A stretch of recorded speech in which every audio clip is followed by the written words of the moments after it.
എല്ലാവർക്കും ബീനമാസ് വേൾഡിലേക്ക് സ്വാഗതം. ഇന്ന് ഞാൻ ഉണ്ടാക്കുന്നത് ഒരു കക്കായിറച്ചി ഒലത്തിയതാണ്. വളരെ എളുപ്പത്തിൽ ഉണ്ടാക്കാൻ പറ്റുന്ന ഒരു വിഭവമാണ് ഈ ഒലത്തിയത്. അപ്പോൾ എല്ലാവരും ഒന്ന് ചെയ്ത് നോക്കണം കേട്ടോ.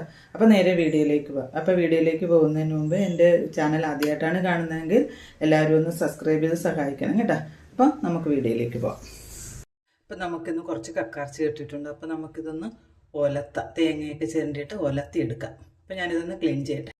ഇതിപ്പോൾ ഒത്തിരി വലുതൊന്നും അല്ല, അതുകൊണ്ട് വലുത് മാത്രം നമുക്ക് ഇങ്ങനെ ഈ അഴുക്ക് ഇങ്ങനെ അങ്ങോട്ട് ഞെക്കി കളഞ്ഞിട്ട് ചെറുത് നമുക്ക് വെറുതെ അങ്ങ് കഴുകിയെടുക്കുക. ഇത് കണ്ട, ഈ അഴുക്ക് കളയണം.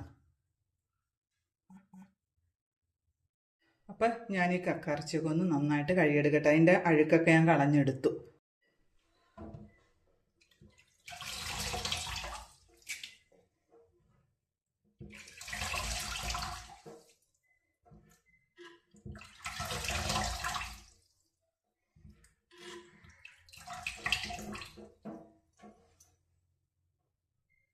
ഈ കക്കറച്ച് കഴുകിയ വെള്ളം ഉണ്ടല്ലോ, ഇത് ചെടികൾക്ക് അതുപോലെ തന്നെ പച്ചക്കറികൾക്കൊക്കെ നല്ല വളമാണ്. കാൽസ്യത്തിൻ്റെ എല്ലാ ദോഷങ്ങളും മാറും. അപ്പം ഞാനിത് എല്ലാ ചെടികൾക്കും ഒഴിക്കാൻ വേണ്ടി ഇത് മാറ്റി വെക്കുകയാണ്. ഈ കക്കറച്ച് കുറച്ച് ഉപ്പിട്ട് നമ്മളൊന്ന് പറ്റിച്ചെടുക്കണം. എന്നിട്ട് അതിൻ്റെ ബാക്കി വെള്ളം ഉണ്ടെങ്കിൽ അതും അങ്ങ് ഊറ്റിക്കളയണം. എന്നിട്ട് വേണം നമുക്ക് ഒലത്താനായിട്ട് എടുക്കാൻ. ഞാനിത് അടുപ്പത്ത് വെക്കുകയാണ്. അപ്പോൾ ഇതിനകത്ത് കുറച്ച് വെള്ളമുണ്ട്, അത് നമുക്കൊന്ന് ഊറ്റിക്കളഞ്ഞെടുക്കാം.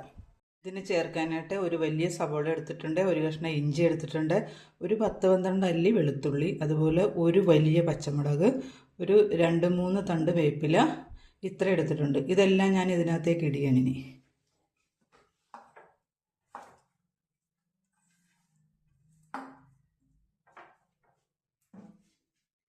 1 സ്പൂണ് മുളക് പൊടി, അതുപോലെ തന്നെ 1 സ്പൂണ് മല്ലിപ്പൊടി, ചെറിയ സ്പൂണ് കുരുമുളക് പൊടി ഇച്ചിരി മുന്നിട്ട് നിൽക്കണം കേട്ടോ.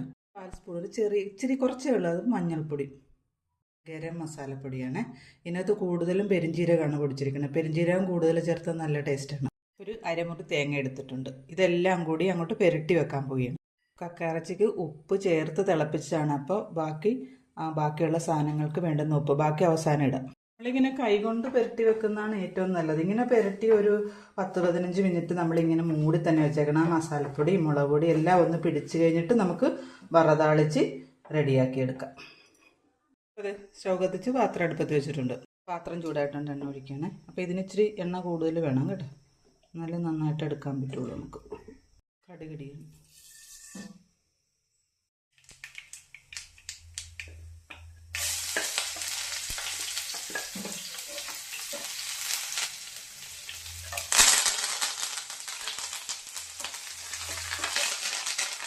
പത്ത് 15 മിനിറ്റൊക്കെ കഴിഞ്ഞായിരുന്നു ഇത് പുരട്ടി വെച്ചിട്ട്. അപ്പം നമുക്ക് അടുപ്പത്തേക്ക് ഇട്ട് കൊടുക്കാം.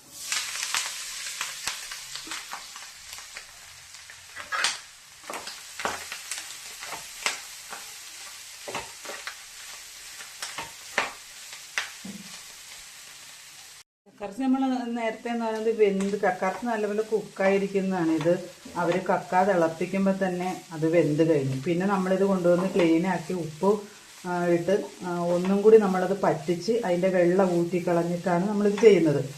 ബാക്കി ഇനി ഈ സവോള ബാക്കിയുള്ള സാധനങ്ങളൊക്കെ ഒന്ന് കുറച്ച് മൂത്താൽ മതി, നല്ലപോലെ മൂപ്പിച്ചൊന്നും നമ്മൾ എടുക്കുന്നില്ല. കക്കയിറച്ചി ഈ കാൽസ്യം കുറവുള്ള ആൾക്കാർക്ക് നല്ല ഒരു ഭക്ഷണമാണ് കക്കയിറച്ചി എന്ന് പറയുന്നത്.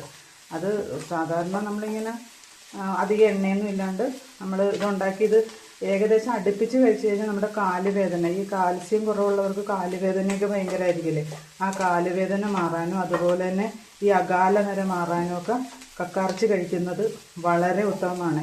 ഇത് ഡോക്ടർമാർ നമുക്ക് പറഞ്ഞു തരുന്ന കാര്യങ്ങളാണ്. ഈ കക്കയിറച്ചി കഴിച്ച് കഴിഞ്ഞാൽ ഇതിനൊക്കെ പരിഹാരമാണെന്ന്.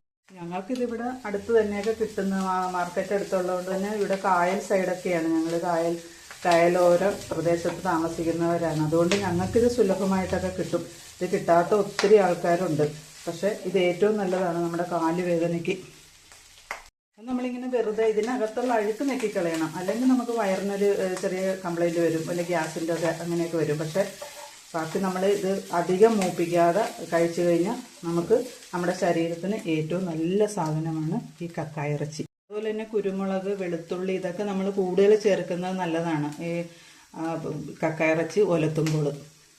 ഓൾറെഡി ഇത് കുക്കായിട്ടുണ്ട്. ഇനിയിപ്പോൾ ഞാൻ തീ നിർത്തുകയാണ്, സ്റ്റൗ നിർത്തിയിട്ട്. അപ്പോൾ എല്ലാവരും ഇങ്ങനെ ഒന്ന് ചെയ്ത് കഴിച്ചു നോക്കുക. മിക്കവാറും കിട്ടുമ്പോഴൊക്കെ കക്കറച്ച് റെഡിയാക്കി കഴിക്കുന്നു കേട്ടോ. നമ്മുടെ കാലുവേദന, നമ്മുടെ ശരീരത്തിന് നല്ല അത്യന്താപേക്ഷിതമായൊരു സാധനമാണ് ഈ കക്ക. അപ്പം ഇന്നത്തെ വിശേഷം ഇതാണ്. എല്ലാവരും എന്നെ ഒന്ന് സപ്പോർട്ട് ചെയ്യണം, ഒന്ന് കണ്ട് എന്നിട്ട് നിങ്ങൾ ഷെയർ ചെയ്യണം. നിങ്ങളുടെ സപ്പോർട്ടാണ് എൻ്റെ മുന്നോട്ടുള്ള വിജയം. അപ്പം ഇന്ന് ഇത്രയേ ഉള്ളൂ.